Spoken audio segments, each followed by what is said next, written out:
بسم اللہ الرحمن الرحیم۔ السلام علیکم۔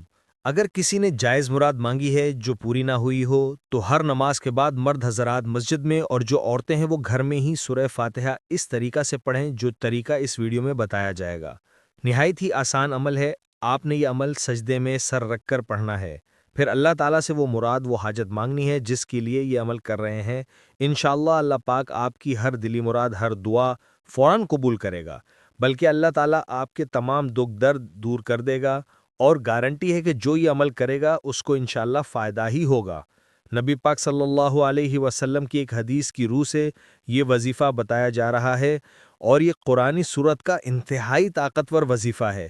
انشاءاللہ اس عمل سے رزق کی بارش بھی ایسی ہوگی کہ آپ خود دنگ رہ جائیں گے، بلکہ ہم کہیں گے کہ یہ بہت ہی پاورفل عمل ہے۔ اس عمل کو جس بھی بھائی نے بہن نے پڑھا ہے انہوں نے کامیابی حاصل کی ہے۔ سورہ فاتحہ کا عمل نوٹ کر لیں۔ اس سورت میں 7 آیتیں ہیں، 3.5 آیتیں اللہ تعالیٰ کے لیے اور 3.5 آیتیں بندے کے لیے ہیں۔ بلکہ کتابوں میں ملتا ہے کہ ابلیس 4 مرتبہ رویا تھا اور اس نے آنسو بہائے تھے۔ ایک اس وقت جب اس پہ رب کی لعنت ہوئی، دوسرا اس وقت جب آدم علیہ السلام کی توبہ قبول ہوئی، تیسرا اس وقت جب حضور اکرم صلی اللہ علیہ وسلم کو نبی اور رسول بنایا گیا، چوتھا اس وقت جب یہ سورت یعنی سورت فاتحہ نازل ہوئی۔ یہ سورت اس کی راہ میں سب سے بڑی رکاوٹ ہے، کیونکہ سورت فاتحہ کی دعا سب سے زیادہ نفع بخش اور عمدہ قرار پائی ہے۔ اگر اللہ تعالیٰ بندے کو اس سیدھے راستے کی طرف ہدایت دے دے اور اس کو اپنی بندگی پر اور گناہوں کے چھوڑنے پر مدد کر دے تو دنیا اور آخرت میں اس کو کوئی برائی چھو نہیں سکتی۔ اللہ پاک فرماتے ہیں کہ جب بندہ الحمدللہ رب العالمین کہتا ہے تو اللہ پاک فرماتا ہے کہ میرے بندے تو نے میری ثنا بیان کی۔ جب بندہ کہتا ہے الرحمن الرحیم تو اللہ پاک فرماتا ہے کہ میرے بندے نے میری بزرگی بیان کی۔ قرآن کریم میں سب سے پہلے سورت فاتحہ ہی لکھی گئی ہے، اور نماز بھی اس سے شروع ہوتی ہے۔ اس سورت کا نام اعمال کی کتاب بھی ہے، اور اس سورت کا نام سورت الشفا بھی ہے۔ اس لیے رسول اکرم صلی اللہ علیہ وسلم نے فرمایا سورہ فاتحہ ہر بیماری کے لیے شفا ہے، بلکہ یہ سورت فاتحہ ہر مسئلے کا حل ہے، اور ہر بیماری کا یہ علاج ہے، اور ہر بیماری کی دوا ہے۔ لہٰذا اگر آپ کو کوئی بھی مسئلہ ہے یا اگر کسی نے جائز مراد مانگنی ہے جو پوری نہ ہوئی ہو تو ہر نماز میں مرد حضرات مسجد میں اور عورتیں گھر میں ہی سورت فاتحہ اس طریقہ سے پڑھیں۔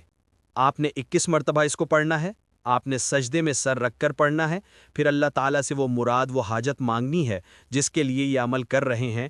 انشاءاللہ آپ کی ہر دلی مراد، ہر دعا فوراً قبول ہو جائے گی۔ جب ہم پر مصیبتوں کے پہاڑ ٹوٹ پڑیں، مشکلات میں گھر جائیں یا بھنور میں پھنس جائیں تو سجدوں کے ذریعے ہی رب کو راضی کیجیے۔ سجدہ ہر پریشانی کا علاج ہے، بلکہ سجدہ ایسی عبادت ہے جس پر ساری کائنات کا اتفاق ہے۔ لہٰذا آج یہ سجدے کا عمل آپ کریں اور کمال خود دیکھیں۔ سخت حاجت کے لیے اور قحط سالی دور کرنے کے لیے سجدے میں سر رکھ کر سورت فاتحہ کی یہ آیت کا عمل بہت ہی مجرب ہے۔ فرمان نبوی صلی اللہ علیہ وسلم ہے کہ سجدے کی حالت میں بندہ اپنے رب کے قریب ترین ہوتا ہے، اس لیے سجدے میں کثرت سے دعا کیا کرو۔ مسلمان تو دوران سجدہ زمین کے چھوٹے سے ٹکڑے پر آسمان کی بلندیوں اور وسعتوں میں پہنچ جاتا ہے۔ لہٰذا آج کا یہ عمل اس وقت کریں جب آپ پر مصیبتوں کے پہاڑ ٹوٹ پڑیں، آپ مشکلات میں گھر جائیں، آپ بھنور میں پھنس جائیں، تو دن میں کسی بھی وقت گھر یا مسجد کے صحن میں قبلہ رو ہو کر سجدے میں سر رکھ کر سورہ فاتحہ کی یہ آیت ایاک نعبد و ایاک نستعین 21 بار پڑھیں۔ انشاءاللہ جو بھی حاجت ہوگی جلد پوری ہو جائے گی۔ مقصد کے حصول تک عمل کو روزانہ جاری رکھیں، کیونکہ اللہ تعالیٰ سجدے کے دوران دعا کرنے والوں کے قریب ہوتا ہے۔ وہ راز و نیاز کی باتیں کرنے والوں کی دعائیں قبول کرتا ہے، اور اللہ سے امید لگانے والوں کی اللہ لازمی سنتا ہے۔ جو بھی اللہ کے قریب ہو تو وہ اللہ کے ہاں وافر نوازشیں اور بلند مقام پاتا ہے۔ سورہ فاتحہ سے متعلق علامہ امام ابن قیم کا عمل بھی نوٹ کر لیں۔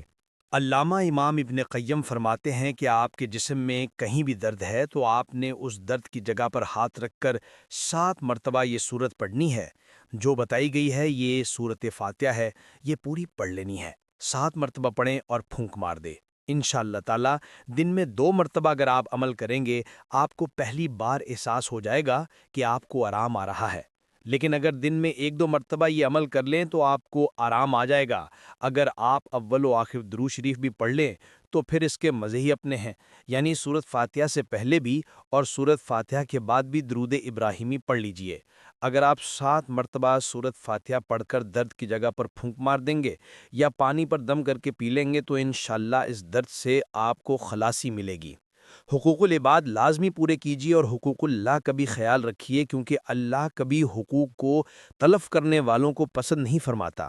قیامت کے دن اللہ اپنے حقوق تو معاف فرما دے گا، مگر حقوق العباد یعنی اللہ کی مخلوق کے حقوق جو آپ نے ادا نہیں کیے ہوں گے ان کو معاف نہیں فرمائے گا۔ ان پر آپ کو سزا دی جائے گی اور آپ کی نیکیوں سے ان حقوق کو ادا کیا جائے گا۔